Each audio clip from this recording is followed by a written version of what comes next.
اما بعد فاعوذ باللہ من الشیطان الرجیم بسم اللہ الرحمن الرحیم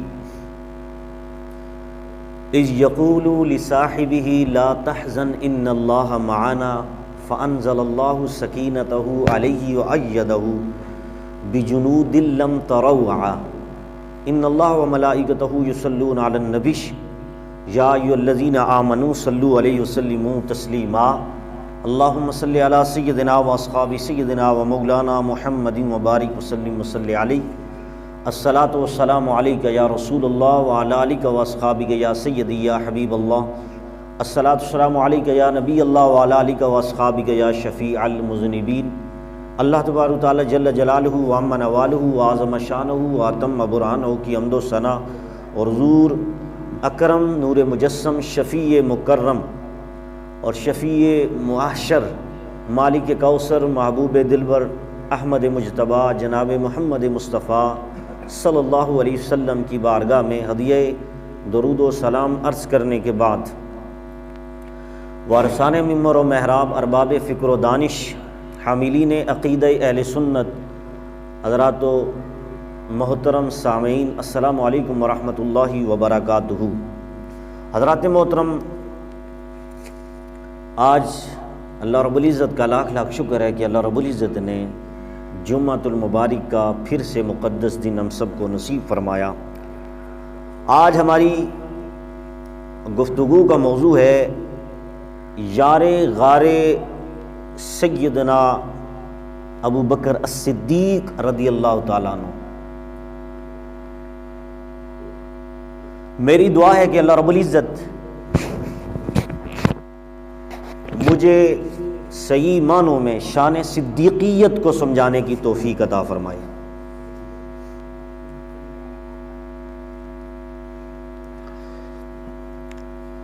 تو اس میں آج ہم ان کے مناقب اور فضائل کے حوالے سے چند باتیں آپ کے سامنے بیان کریں گے۔ یاد رکھیے صحابہ کرام وہ نفوس قدسیات ہیں، ایسی ہستیاں ہیں کہ ان کی عظمت، ان کی رفعت اور ان کا مقام و مرتبہ کتنا بلند ہے۔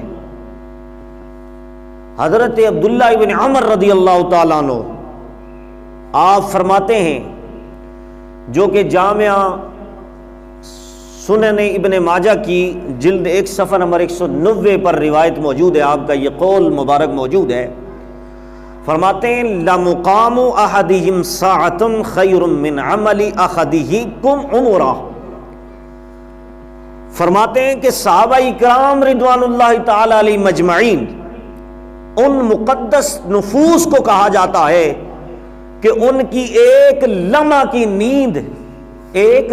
کی نیند کو اگر ایک پلڑے میں ڈالا جائے اور اس پوری امت کی عبادت اور ریاضت کو ایک پلڑے میں رکھا جائے تو پلڑا 1 ساتھ کا باری پڑ جائے گا۔ ان کی نیند کی ایک لمحہ کا وزن کا عالم یہ ہے کہ وہ نیند کا پلڑا بھاری ہو جائے گا اور اس پوری امت کے اعمال دن رات کی عبادت اور ریاضت کو ایک طرف رکھا جائے تو صحابہ اکرام وہ عظیم ہستیاں ہیں کہ ان کی نیند 1 ساتھ 1 سیکنڈ اس کا ایک لمحہ وہاں پر اس کا وزن کیا جائے تو وہ بڑھ جاتا ہے۔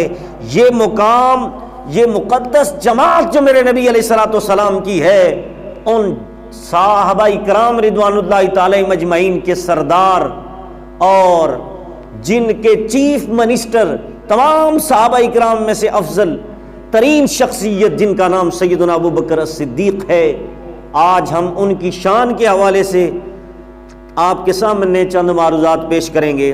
تو اس سے یہ پتہ چلا کہ نبی اکرم نور مجسم جناب محمد الرسول اللہ صلی اللہ علیہ وسلم کی صحبت اور سرکار کی نسبت، اس وجہ سے انبیاء رسل کے تمام انسانوں میں سے سیدنا ابو بکر الصدیق سب سے افضل ترین شخصیت ہیں، سب سے افضل ترین شخصیت ہیں۔ حضرات محترم، حضور نبی کریم علیہ الصلوۃ والسلام نے خود سیدنا ابو بکر صدیق کے مقام اور مرتبے کو بیان کیا۔ حضرت حسان بن ثابت رضی اللہ تعالیٰ عنہ سے خود میرے نبی علیہ الصلوۃ والسلام نے فرمایا، کہیں تو میرے نبی اپنی نعت سننے کے لیے حضرت حسان بن ثابت کو کہتے ہیں کہ حسان تم میری نعتیں سنایا کرو، تمہاری نعتیں سن کر مجھے بھی خوشی ہوتی ہے اور تمہاری نعتیں تیر کی مانند میرے دشمنوں کے سینے میں لگتی ہیں، اور آج میں ہی تمہیں کہہ رہا ہوں، آج مناقب سیدنا صدیق اکبر میرے سامنے بیان کرو۔ مناقب، اس کی شان، ابو بکر کی صدیق کی شان میرے سامنے بیان کرو۔ تو حضرات محترم سنیے، حضرت حسان رضی اللہ تعالیٰ عنہ انہوں نے بڑے قصائد لکھے، بڑے اشعار لکھے، اور 336 صحابہ کرام کی ایک نعت کونسل، ایک کمیٹی تشکیل دی گئی تھی مدینہ منورہ میں کہ جن کا کام ہی یہ تھا کہ وہ میرے نبی کی نعتیں پڑھتے تھے، اور ساری عربی کے اندر وہ نعتیں موجود ہیں، اور اس نعت کے سب سے بڑے نامی کا نام بھی سیدنا ابو بکر صدیق ہے۔ کہیں حضرت حسان بن ثابت ہیں، کہیں عمر فاروق ہیں، کہیں مولا کائنات کی صورت میں اتنے بڑے بڑے نعت خوان۔ تو یہ 36، ایک روایت کے اندر 336 اور ایک روایت کے مطابق 36 صحابہ کرام کی نعت کونسل ایک کمیٹی تشکیل دی گئی تھی کہ جن کا کام یہ تھا کہ وہ میرے نبی کی نعتیں پڑھا کرتے تھے۔ اب یہاں پر سنیے، یہ حضرت ابو بکر صدیق، ان کی شان کو وہی نعت خوان جن کا نام حضرت حسان بن ثابت ہے، میرے نبی نے فرمایا کہ ہے حسان، خود تم ابو بکر کی شان میں کچھ جملے بیان فرماؤ۔ حضرت سنیے، مستدرک الصحیحین کے اندر امام حاکم نے وہ اشعار، وہ نعت کے کلمات جو میرے نبی کے سامنے سیدنا ابو بکر صدیق کی شان میں بیان کیے گئے، وہ اشعار جو حضرت حسان بن ثابت نے پڑھے، وہ حضرت امام حاکم نے، جو امام بخاری کے استاد ہیں، انہوں نے، امام حاکم نے جلد 6 صفحہ نمبر 398 پر نقل کیے۔ حدیث کے اندر لفظ موجود ہے، سنیے، کہتے ہیں شہید تو رسول اللہ صلی اللہ علیہ وسلم فقال لحسان ابن ثابت هل قلت في ابي بكر شيئا قال نعم قال قل حتى اسمع قال قلت وثاني اثنين في الغار المنيف وقد طاف العدو به اذ صعد الجبل۔ میرے نبی کے سامنے صدیق کی شان کو بیان کرنے والے حضرت حسان کیا فرماتے ہیں؟ میرے نبی نے فرمایا تم اشعار پڑھو، حسان ابو بکر کی شان میں پڑھو۔ جب ابو بکر کی شان میں حضرت حسان نے اشعار پڑھے تو بڑی محبت سے انہوں نے یہ اشعار پڑھے بھی اور لکھے بھی۔ کیا میرے نبی نے خود فرمایا اے حسان، کیا تم نے ابو بکر کے بارے میں بھی کوئی قصیدہ لکھا ہے؟ ذرا مجھے سناؤ تو صحیح، ابو بکر کے بارے میں قصیدہ لکھا ہے؟ کوئی نعت، اس کی مناقب لکھے ہیں؟ کوئی اس کی منقبت لکھی ہے؟ ذرا بتاؤ تو صحیح۔ تو حضرت حسان رضی اللہ تعالیٰ نے جواب دیا، یا رسول اللہ، میں نے صدیق اکبر کی شان میں بھی ایک قصیدہ لکھا ہے۔ کیا لکھا ہے؟ سنیے، حضرت حسان رضی اللہ تعالیٰ عنہ میرے نبی کے سامنے حضرت ابو بکر صدیق رضی اللہ تعالیٰ عنہ کے مناقب کو، ان کی منقبت اس انداز میں بیان کرتے ہیں، کہتے ہیں امام المرسلین حضرت محمد کی بارگاہ میں سیدنا ابو بکر کا کتنا بڑا مقام ہے، آپ رضی اللہ تعالیٰ عنہ کا ذکر خیر آپ کو کتنا پسند ہے میرے نبی کو۔ آپ نے فرمایا اے احسان، اگر تو نے وہ قصیدہ لکھا ہے ذرا میرے سامنے سنا تو صحیح، تاکہ میں صدیق کی شان کو خود سن کے اس کا اندازہ لگا سکوں کہ میرے ابو بکر کی یہ شان ہے کہ نہیں۔ اللہ صحابہ کرام کے اس عظیم اجتماع میں وہ قصیدہ حضرت حسان نے جب سنانا شروع کیا تو میرے نبی کی صدارت حضرت ابو بکر صدیق کی شان میں، ان کی فضیلت میں حضرت حسان بن ثابت رضی اللہ تعالیٰ عنہ نے پڑھ کر سنانا شروع کیا، اس کو مطلع کیا۔ کیا تھا وہ؟ سنیے وہ کیا اشعار تھے، سنیے۔ اذا تذکر شجوا من اخی ثقۃ فاذکر اخاک ابا بکر بما فعلا۔ حضرت حسان نے اشعار شروع کر دیے ابو بکر صدیق کی شان میں، کہنے لگے جس وقت کسی سچے محب کی یاد تمہیں ستائے تو اس وقت سیدنا صدیق اکبر جو سرکار کے ساتھ محبت میں قربانیاں ہیں، جو رائے اسلام میں ان کی فداکاریاں ہیں، اسے یاد کرنے والا ان کو یاد کر لینا۔ کہا تمہیں جب سچے محب کی یاد آئے تو تم نے ایسا کرنا ہے، حضرت ابو بکر کی جو یاری مصطفیٰ کریم کے ساتھ یاری ہے، ان کا محبت کا جو انداز ہے وہ اپنا لینا، تمہیں یہ ساری چیزیں یاد دلے گا۔ اور آگے کہتے خیر البریت اتقاها وعدلها بعد النبی واوفاها بما لا حمل والثانی الصالح محمود مشهده اول الناس منہم صدق الرسول، کہتے ہیں سرکار انبیاء کرام دیگر انبیاء کرام کے مقابلے میں اللہ رب العزت نے سب سے افضل المتقی، سب سے زیادہ عدل اور اپنے فرائض نبھانے میں سب سے زیادہ وفا کے پیکر اور سفر ہجرت میں سرکار دو عالم جناب محمد الرسول اللہ کے ساتھ ساتھ ان کی وفا کا یہ تقاضا ہے، اس امت میں سب سے پہلے تم رسول اعظم کی تصدیق کرنے والے سب سے پہلے صدیق اکبر ہیں۔ اللہ رب العزت نے یہ شان عطا فرمائی، صدیق نے سب سے پہلے میرے نبی کی تصدیق فرمائی ہے، میرے نبی کی سب سے پہلے تصدیق فرمائی ہے۔ فرمایا جو کچھ اپنے ذمے لے لیا دنیا بدل سکتی ہے مگر ان کی وفا میں کوئی فرق نہیں آ سکتا۔ یہ حضرت حسان میرے نبی کے سامنے اور دیگر کئی صحابہ اکرام کے اجتماع میں حضرت ابو بکر کی شان کو بیان کر رہے ہیں۔ لہذا فرماتے ہیں چشم فلک اس بات کی گواہ ہے کہ جس وقت بدر کے میدان میں ناموس نبوی کی بارگاہ میں حفاظت کا مسئلہ تھا، فرمایا کون ہے جو اس بارگاہ کا پہرا دے گا اور اس خیمے کے گرد کھڑا ہوگا؟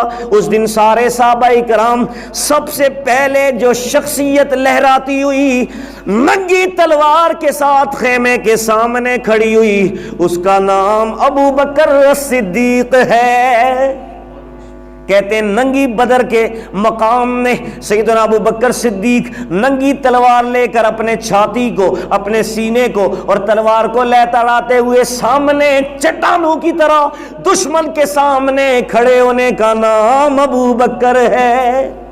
یہ میرے نبی کے سامنے اشعار پڑھے حضرت حسان بن ثابت نے، اور حضرت علی رضی اللہ تعالیٰ عنہ نے اپنے دوستوں سے پوچھا تھا ای الناس اخبرونی باشجع الناس قال او قال قلنا انت امیر المؤمنین قال اما انی ما بارزت احدا الا انتصفت منه ولكن اخبرنو باشجع الناس قالوا لو نعلم فمن قال ابو بکر صدیق رضی اللہ تعالیٰ عنہ۔ حضرت علی سے کسی نے پوچھا کہ سارے لوگوں میں سب سے زیادہ بہادر کون ہے؟ ویسے تو شجاعت حضرت علی کے حوالے سے بڑی مشہور ہے، ہر بندہ کہتا ہے ہم بھی مانتے ہیں، لیکن آج تک کسی نے پوچھا کہ ہم علی سے پوچھیں کہ سب سے بہادر کون ہے؟ ہر بندہ تو یہ کہتا ہے، اور حدیث مصطفیٰ میں بھی آتا ہے کہ علی بہت بڑے بہادر تھے، شجاعت کے پیکر تھے، لیکن کبھی علی سے بھی پوچھا ہے کہ تم کسے شجاعت والا کہتے ہو، تم کسے بہادر کہتے ہو؟ تو حضرت مولا کائنات کا فیصلہ سنو، علی سے پیار کرنے والوں سنو۔ مولا علی فرماتے ہیں مجھ سے پوچھتے ہو کہ سب سے زیادہ بہادر کون ہے؟ فرمایا میں ہر وقت ابو بکر کے ساتھ رہتا ہوں، کائنات میں سب سے بڑا بہادر حضور کے بعد ابو بکر صدیق کی ذات ہے، سب سے بڑا بہادر۔ حضرات محترم کیا فرماتے ہیں مولا کائنات؟ فرماتے ہیں اس میں کوئی شک نہیں کہ میں نے جس سے بھی مقابلہ کیا اسے نیچے بچھاڑ دیا۔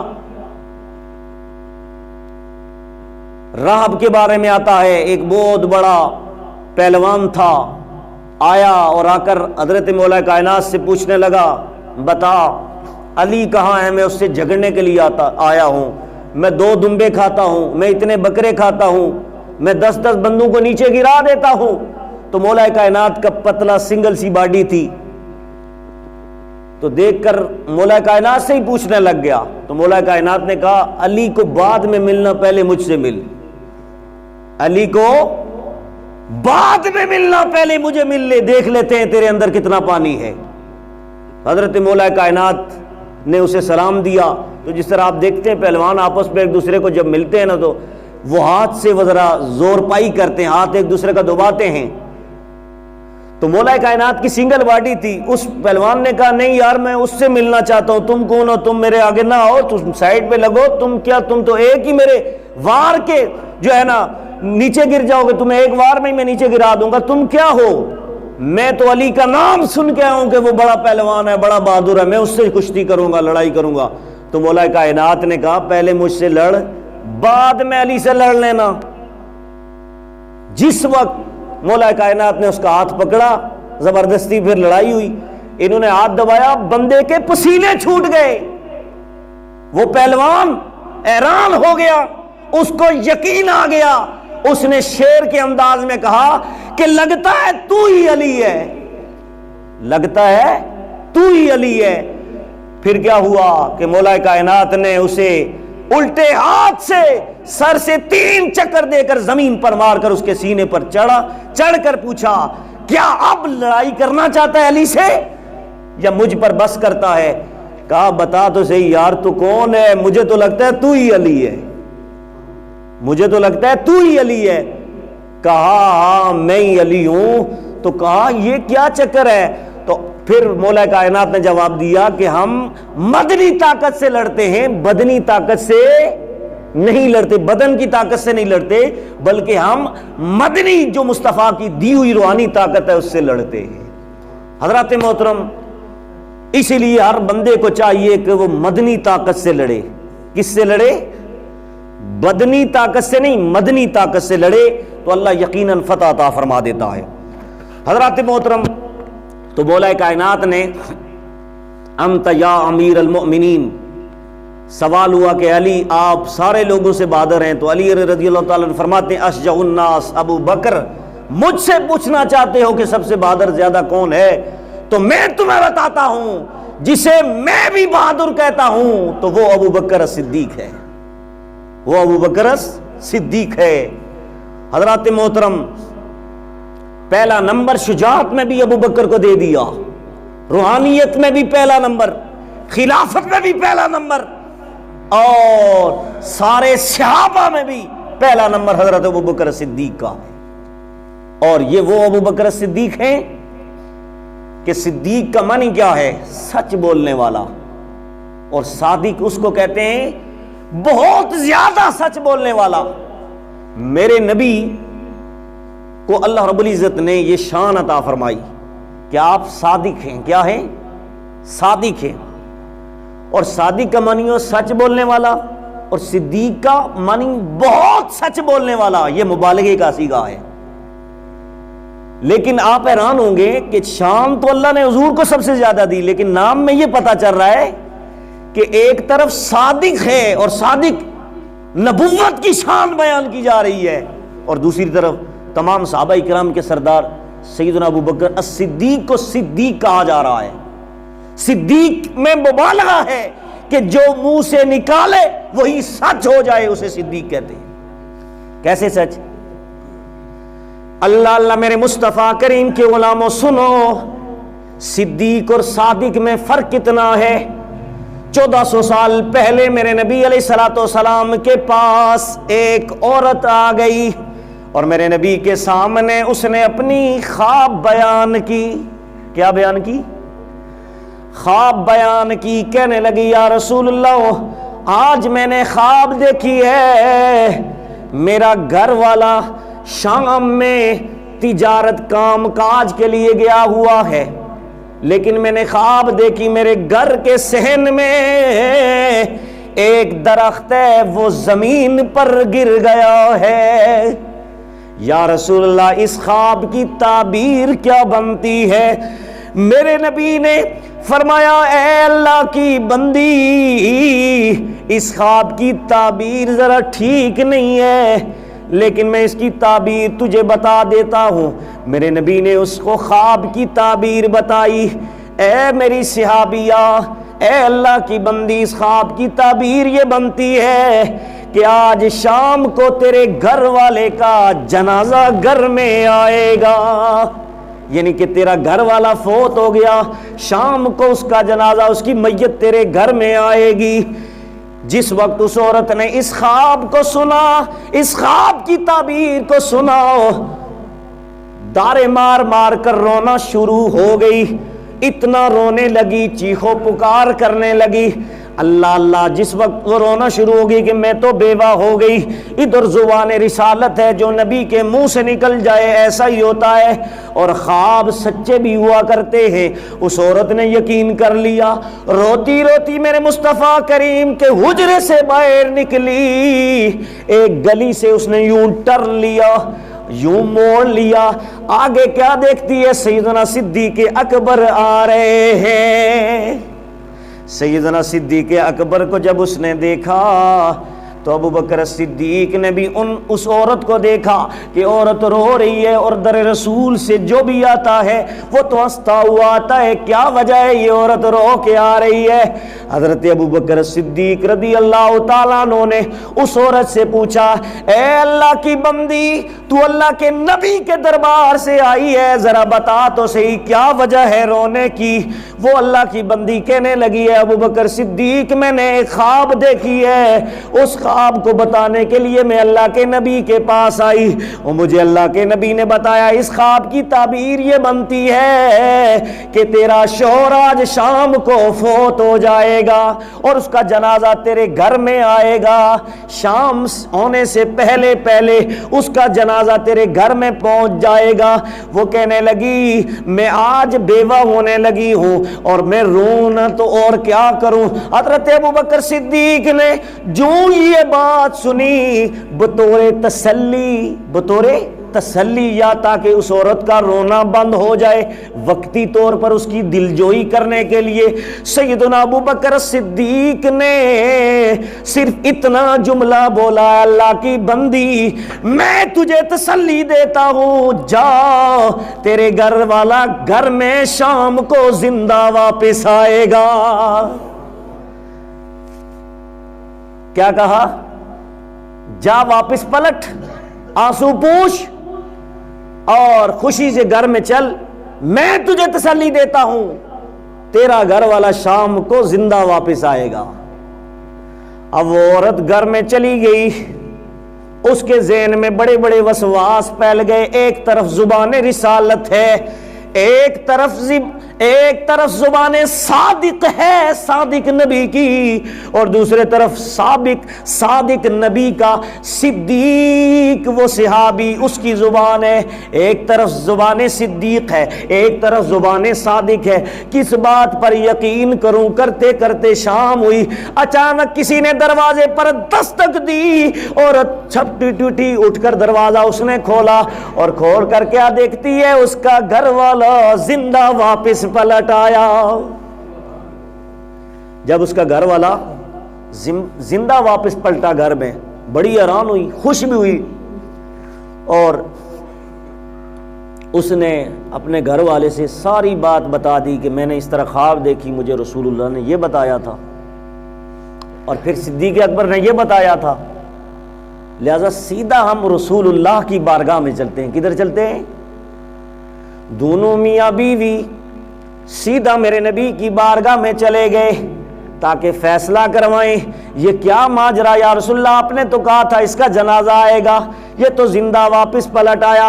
ابو بکر صدیق کی بات سچی ہو گئی معاذ اللہ، اور آپ کے بارے میں ہم نے یہ سنا تھا کہ آپ بھی صادق ہیں یا رسول اللہ، وجہ کیا ہے؟ اصل اندر کی بات تو بتائیے۔ جب میرے نبی کے سامنے انہوں نے یہ مسئلہ پیش کیا میاں بیوی، تو میرے نبی کے سامنے جب یہ مسئلہ پیش کیا گیا، میرے نبی نے اس کے گھر والے سے پوچھا، بتا تو مرا تھا یا کہ نہیں؟ کیا تو وصال کر گیا تھا، انتقال کر گیا تھا یا کہ نہیں؟ اللہ اللہ، اس بیوی کا شوہر بیوی کے سامنے اور رسول اللہ کے سامنے کہنے لگا، یا رسول اللہ، اللہ کی عزت کی قسم میں شام میں مر گیا تھا، کافی دیر تک میری ڈیڈ باڈی، میرا جسم موجود تھا، مرا ہوا تھا، اور میرے ساتھ جو بندے کام کرنے والے تھے وہ بھی مجھے کہتے ہیں تو مر گیا تھا، لیکن اچانک میں زندہ ہو گیا، مجھے پتہ ہی نہیں چلا، پھر میں واپس گھر میں پلٹ آیا، میں مر بھی گیا تھا، زندہ بھی ہوں، اس لیے آپ کے سامنے آ گیا۔ میرے نبی نے اس سے پوچھا، اس کی بیوی سے پوچھا، بتا میری بات سچی ہوئی یا کہ نہیں، یہ مرا تھا یا کہ نہیں، بات سچی ہوئی یا نہ ہوئی؟ میرے نبی نے جب اس سے پوچھا تو اس نے کہا یا رسول اللہ پھر یہ زندہ کیسے ہوا؟ کہا بات اصل میں یہ ہے کہ جس وقت میں نے یہ کہہ دیا تھا، اس خواب کی تعبیر بتا دی تھی کہ تیرا شوہر مر جائے گا، واقعی یہ مر گیا، لیکن ادھر جب میرے سے تو باہر نکلی، باہر میرا صدیق تجھے گلی میں ملا، اس نے بطور تسلی اس کی زبان سے یہ لفظ نکل گیا تھا کہ واپس تیرا گھر والا زندہ واپس پلٹے گا۔ اللہ نے کہا محبوب بات تیری بھی سچی ہے، لیکن تیرا غلام صدیق جو منہ سے بات نکالتا ہے ہم ویسا ہی کر دیتے ہیں۔ کہا تقدیر میں یہی لکھا ہوا تھا کہ بندہ فوت ہو گیا ہے، تیرا گھر والا فوت ہو گیا ہے، لیکن ادھر صدیق کی زبان تھی، وہ تو تجھے تسلی دے رہا تھا، لیکن رب نے کہا صدیق ہم جو تیری زبان سے جو بات نکلتی ہے ہم اسے سچ کر دکھا دیتے ہیں۔ کہا ہم نے صدیق کی وجہ سے دوبارہ اسے زندہ کر دیا۔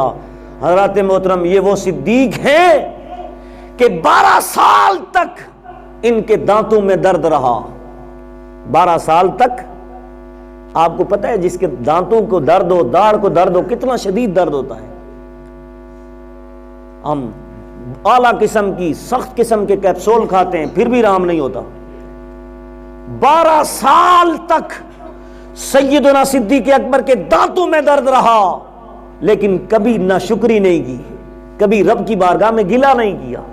یہ وہ لوگ تھے رب کی رضا پہ راضی رہنے والے تھے، جس حال میں تو رکھے وہ حال گوارا تھا ان لوگوں کا۔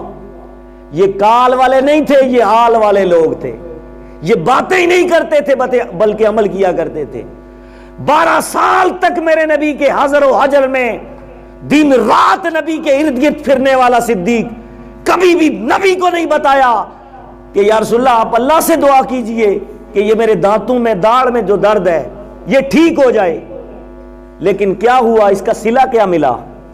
12 سال کے بعد جب اللہ رب العزت نے حضرت ابوبکر صدیق کو شفا عطا فرمائی، دانت کا درد ختم ہوا، تو ساتھ ہی میرے رب نے جبریل کو بھیجا، جبریل چلا جا کر میرے نبی سے کہہ دے کہ رب صدیق کو بھی سلام کہہ رہا ہے اور آپ کو بھی سلام کہہ رہا ہے۔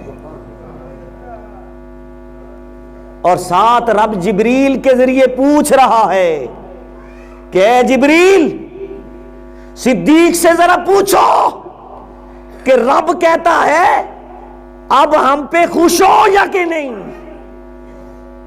یار اللہ پوچھ رہا ہے، آج اللہ ڈائریکٹ کسی بندے سے پوچھے یار تیرا کیا حال ہے، پوچھ پاچھ کرے تو یہ تھوڑی سی ٹور ہے۔ اللہ صدیق کی دیکھ حال پوچھ رہا ہے، صحت کی پوچھ رہا ہے، طبیعت کی پوچھ رہا ہے۔ تو حضرت ابوبکر صدیق نے کیا جواب دیا جبریل امین کو کہ آپ اللہ سے کہیے میں اس حال میں بھی راضی ہوں، اس حال میں بھی راضی تھا، اس حال میں بھی راضی ہوں، اس حال میں بھی راضی تھا کہ 12 سال تک تو نے ہی تو درد دیا تھا، اب تو نے ہی تو شفا عطا کر دی۔ کہا میں اس حال میں بھی راضی ہوں۔ میرے نبی نے جب سنا کہ 12 سال تک ایک بندہ ہر وقت میرے ساتھ رہنے والا مجھے نہ بتا سکا، میرے نبی نے صدیق سے پوچھا اور صدیق سے فرمایا اے صدیق تیرا دانتوں کا درد تو میرے لیے کوئی حیثیت ہی نہیں رکھتا تھا، بڑے بڑے درد میں نے ختم کر دیے، بازو کٹے ہوئے لے کر میرے نبی کے پاس آتے، جڑ جاتے، لیکن میرے نبی نے حضرت ابو بکر سے فرمایا ابو بکر تمہارا درد تو کوئی حیثیت ہی نہیں رکھتا تھا، میں ذرا ہاتھ اٹھاتا رب کی بارگاہ میں تیرا درد ختم ہو جاتا، لیکن تو نے مجھے کیوں نہیں بتایا؟ تو میرے نبی کے سامنے ابو بکر صدیق کہنے لگے کہ یا رسول اللہ مجھے پتا تھا کہ ان دردوں کی جو قیمت لگے گی وہ آج رب کا سلام آیا ہے، اس کی کتنی بڑی قیمت لگی کہ رب مجھے سلام دے رہا ہے۔ کہا جب رب کا سلام آ جائے پھر درد ختم ہو جایا کرتے ہیں۔ تو یہ وہ ابو بکر صدیق ہیں۔ حضرت جبریل امین سے میرے رب نے پوچھا اے جبریل بتا اگر دنیا میں تجھے بشر بنا کر بھیجا جائے، تجھے دنیا میں بشر بنا کر بھیجا جائے تو کون سا بشر بننا پسند کرو گے؟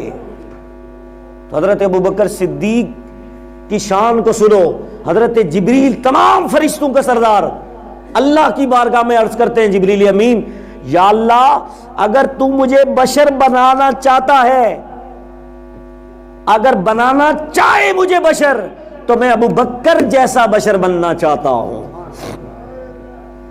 کون سا؟ ابو بکر جیسا بشر بننا چاہتا ہوں۔ تو حضرات محترم یہ وہ ابو بکر صدیق ہیں کہ جن کو قرآن نے اذ یقول لصاحبہ لا تحزن ان اللہ مالا کی صورت میں قرآن نے نبی کا صحابی قرار دیا، اور واحد یہ وہ صحابی ہیں کہ جن کی صحابیت کا انکار کرنا یہ کفر ہے، کیونکہ قرآن کی نص قطعی سے ان کی صحابیت ہے۔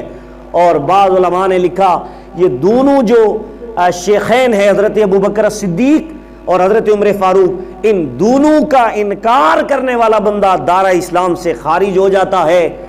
من انکر الخلافت ابو بکر فقد کفر، جو ان کی خلافت کا بھی انکار کرے وہ بھی دارہ اسلام سے خارج ہو جاتا ہے۔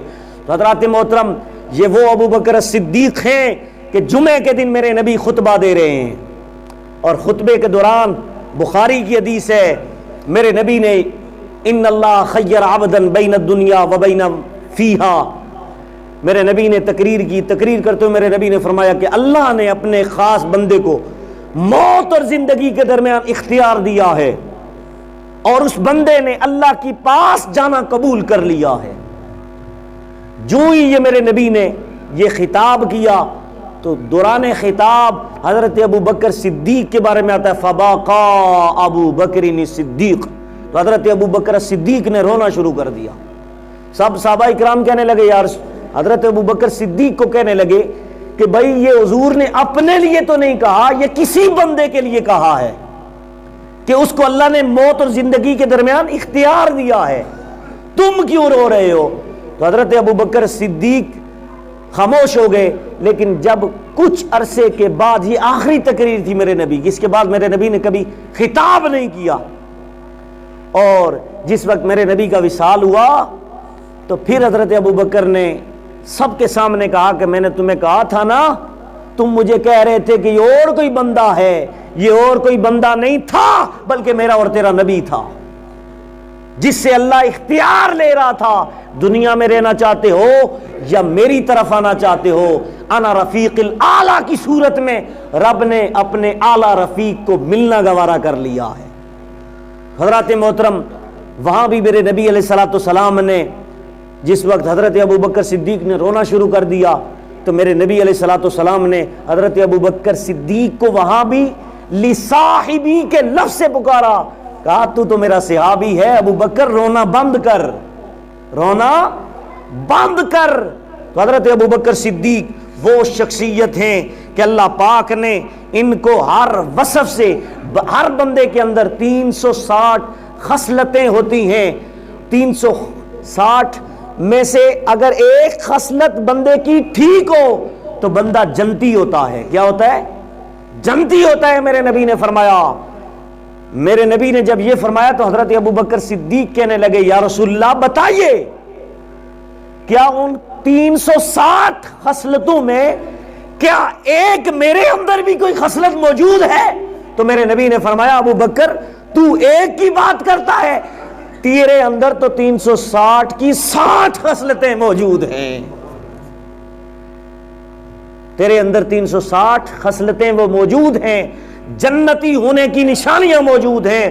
تو حضرات محترم، یہ سیدنا ابو بکر الصدیق ہیں جنہیں میرے رب ذوالجلال نے یہ مقام عطا فرمایا ہے کہ جنت کے 8 دروازوں میں سے ہر دروازے میں سے آواز آئے گی، ہر دروازے میں کسی دروازے سے آواز آئے گی نماز پڑھنے والے اندر آ جا، کسی سے آواز آئے گی مسجد میں مدد کرنے والے، صدقہ و خیرات کرنے والے تو اندر آ جا جنت میں، کوئی زکوٰۃ دینے والے کو جنت کا دروازہ پکار رہا ہوگا آ جا آ جا۔